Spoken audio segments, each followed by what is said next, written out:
అందరికీ నమస్తే అండి. తిరుపతిలో జరిగిన ఘటనకు సంబంధించి ప్రభుత్వం పూర్తి స్థాయిలో దర్యాప్తు చేపిస్తోంది. యాక్చువల్లీ చంద్రబాబు గారికి, సీఎం గారికి ప్రాథమిక రిపోర్ట్ వచ్చింది. ప్రాథమిక రిపోర్ట్‌లో అక్కడ డీఎస్పీ గారు అండ్ అంబులెన్స్ డ్రైవరు వాళ్ళిద్దరి నిర్లక్ష్యం అని తేల్చారు. సో, డీఎస్పీ గారు గేట్ తెరిచేశారు.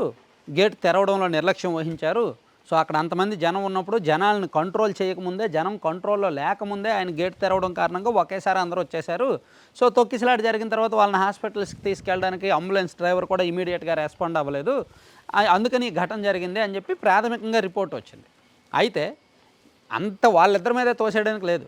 చంద్రబాబు గారు నేరుగా ఫీల్డ్‌కి వెళ్ళినప్పుడు అక్కడ కొన్ని లోపాలు కనిపించాయి. అప్పుడు ఆయన ఇమ్మీడియట్‌గా టీటీడీ ఈవో గారి మీద, టీటీడీ జేఈఓ గారి మీద, జిల్లా కలెక్టర్ మీద వీళ్ళందరి మీద సీరియస్ అయ్యారు. ఏమయ్యా మీరు ఆ మాత్రం బుద్ధి లేదా? అలా ఎలా చేస్తారో మీకు తెలీదా? ముందే ఊహించలేరా? ముందే జనం భక్తులు ఏ ఆలోచనతో ఉంటారో మీరు ముందే కనిపెట్టాలి కదా, మీకు ముందే తెలియాలి కదా, దానికి తగ్గట్టు మీరు పరిష్కారాలు ఆలోచించుకోవాలి కదా, ఆల్టర్నేటివ్ ఆలోచించాలి కదా. ఇలా తనకు తోచిన క్వశ్చన్లు కొన్ని అడిగారు. అడిగితే కొంతమంది అధికారులు ఇంకేం చెప్తారు? సీఎం గారు ఆ స్థాయిలో అంత సీరియస్గా ఉన్నప్పుడు వీళ్ళు మాత్రం ఏం చెప్పగలరు? నీళ్లు నమిలారు.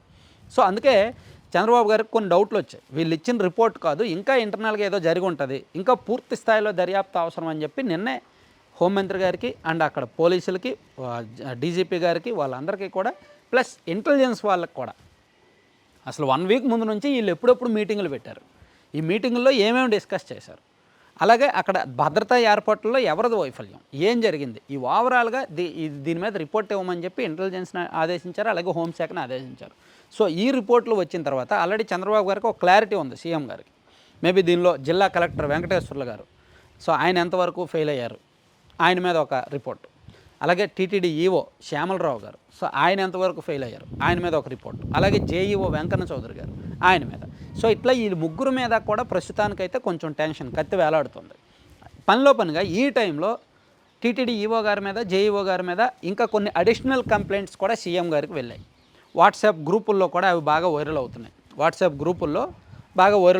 చాలా గ్రూపుల్లో టీటీడీ చైర్మన్ గారు ఒకటి చెప్తే వీళ్ళు మరోలా వ్యవహరించారని, సో చైర్మన్ గారికి పట్టించుకోలేదని ఏదో సంథింగ్, ఏదో అదంతా కాంట్రవర్సీ, మనకు అనవసరంలే, కానీ సంథింగ్ చర్చ అయితే జరుగుతోంది. సరే, అది పక్కన పెట్టేస్తే ఓవరాల్గా ఇక్కడ భద్రతా ఏర్పాట్ల ఫెయిల్యూర్స్లో పూర్తిగా పోలీసులది, అధికారులదేనండి. అక్కడ పాలక మండలి అనేవాళ్ళు చెప్పేవాళ్ళు మాత్రమే, కానీ అక్కడ ఇంప్లిమెంట్ చేసేవాళ్ళు బ్యూరోక్రసీనే, అధికారులే, సిస్టమే. సో అక్కడ ఏమైనా జరిగింది అంటే సిస్టమ్ ఫెయిల్యూర్ జరిగింది. సో ఆ సిస్టమ్కి బాధ్యత వహిస్తున్నది ఐఏఎస్లు, ఐపీఎస్లు. సో అందుకే ముందుగా తిరుపతి జిల్లా కలెక్టర్ వెంకటేశ్వర్లు గారు, సెకండ్ టీటీడీ ఈవో శ్యామలరావు గారు, థర్డ్ వెంకన్న చౌదరి గారు జేఈఓ. సో వీళ్ళ ముగ్గురి పాత్ర ఏంటి, వీళ్ళ ముగ్గురు ఏమైనా నిర్లక్ష్యం వహించారా అనే దాని మీద పూర్తి స్థాయిలో దర్యాప్తు జరుగుతుందన్నమాట. సో ఎనీ టైం దీనికి సంబంధించి కొంచెం సీరియస్ యాక్షన్స్ ఉండొచ్చు అని అనుకుంటున్నారు. యాక్చువల్లీ తిరుపతి కలెక్టర్ గారి మీద గతం నుంచి కూడా కొన్ని ఆరోపణలు ఉన్నాయి. ఆయన గతంలో పెద్దిరెడ్డి గారికి సంబంధించి రాగానిపల్లి అనే విలేజ్లో దాదాపుగా 964 ఎకరాలు ఏదో రాసిచ్చారంట పెద్దిరెడ్డి గారి బినామీలకి ఎవరికో. అది ఈ కూటమి ప్రభుత్వం వచ్చిన కొత్తలో దాన్ని బయటకు తీసుకొచ్చారు. దాన్ని బయటకు తీసుకొచ్చినప్పుడు అప్పుడు జేసీగా ఉన్నారేమో, మేబీ వెంకటేశ్వర్లు గారు అప్పుడు జేసీగా ఉన్నారు. సో ఆయన మీదే ఆరోపణలు వచ్చాయి. అప్పట్లో ఈనాడులో కూడా ఒక పెద్ద వార్త వచ్చింది. అయినా సరే అవన్నీ పక్కన పెట్టి కలెక్టర్గా ఆయనకు బాధ్యతలు అప్పచెప్పారు, తిరుపతి జిల్లా బాధ్యతలు అప్పచెప్పారు. సో అప్పటి నుంచి ఆయన మీద అయితే ఒక రకమైన నిఘా ఉంది. అందుకని ఆయన కూడా చాలా జాగ్రత్తగా, చాలా చాకచక్యంగా పనులు చేసుకుంటున్నాడు. ఎటువంటి కాంట్రవర్సీస్ లేకుండా, ఏ ఇబ్బందులు లేకుండా, ఎవరితో గొడవ లేకుండా చాలా జాగ్రత్తగా సాఫ్ట్ కార్నర్లో ఆయన పనులు చేసుకుంటున్నాడు.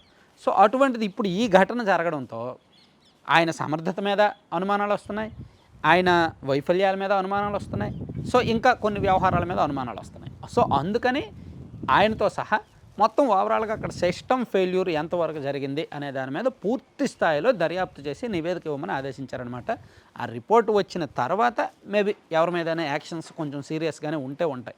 ఎందుకంటే చంద్రబాబు గారు ఇటువంటి ఉపేక్షించే టైప్ కాదు. సాధారణంగా ఇంతకుముందు చంద్రబాబు గారు అయితే, వింటేజ్ చంద్రబాబు గారు అయితే ఈ పాటి కూడా ఉండవు, ఇమీడియట్గా ఉంటాయి యాక్షన్స్. కొంతమంది వికెట్లు ఈ పాటే లేచిపోయేవి, కానీ ఎందుకో చంద్రబాబు గారు ఇప్పుడు కాస్త శాంతంగా, నెమ్మదిగా, సంయమనంతో డీల్ చేస్తున్నారు. సో అందుకని పూర్తిగా రిపోర్ట్ వచ్చిన తర్వాత ఏమైనా యాక్షన్ తీసుకుంటారేమో. Thank you.